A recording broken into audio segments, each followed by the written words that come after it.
ఓం నమో భగవతే దక్షిణామూర్తియే నమో నమః. పరమాత్మ స్వరూపులైన గురువులకు పెద్దలకు నమస్కరిస్తూ భగవద్గీతలోని 4వ అధ్యాయం నుండి 34వ శ్లోకం గురించి తెలియచేసుకుందాం.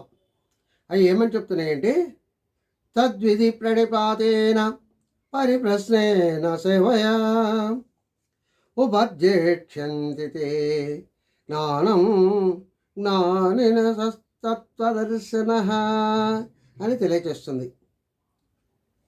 ఈ శ్లోకంలో గురు శిష్య సాంప్రదాయం యొక్క ప్రాధాన్యతను వివరిస్తూ ఉంది.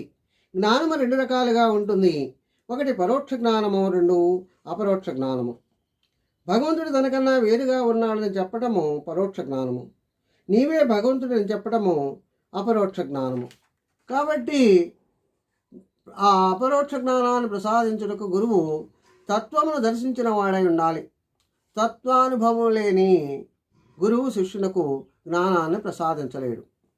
తత్వదర్శనుడై ఉన్నటువంటి గురువే జీవుని అజ్ఞాన అంధకారాన్ని, అంటే శిష్యుని యొక్క అజ్ఞాన అంధకారాన్ని తొలగించి జ్ఞానజ్యోతిని వెలిగిస్తాడు. తాను దేహమని భావించుకుని ఉన్నటువంటి జీవుని, ఆ శిష్యుని నీవు జీవుడు కావు, శివుడువు అని తెలియజేస్తాడు. అదేవిధంగా సమర్థుడైన గురువు మాత్రమే ఇటువంటి జ్ఞానాన్ని ప్రసాదించగలుగుతాడు. ఇటువంటి జ్ఞానాన్ని పొందడానికి శిష్యునికి ఉండవలసినటువంటి అర్హతలు కూడా ఉంటాయి. ఈ శ్లోకం వివరిస్తుంది. ఏమనంటే, ప్రణిపాతేనా అనగా శిష్యుడు అష్టాంగ అమలను నేలను సృజించినట్లుగా సాష్టాంగ వందనములు ఆచరించాలి. సమయము చూసి వినయముగా ప్రశ్నించి తెలియని విషయములను తెలుసుకొనుటయే పరిప్రశ్న. వితండవాదము శిష్యుల్లో ఉండకూడదు. అంగ, స్థాన, భావ, ఆత్మ శుశ్రూషలు అనేటువంటి చతుర్విధ సేవలు గురువులకు సేవించాలి. ఇట్లు సేవలు చేయటం వల్ల శిష్యుని యొక్క అహంకారం నశిస్తుంది.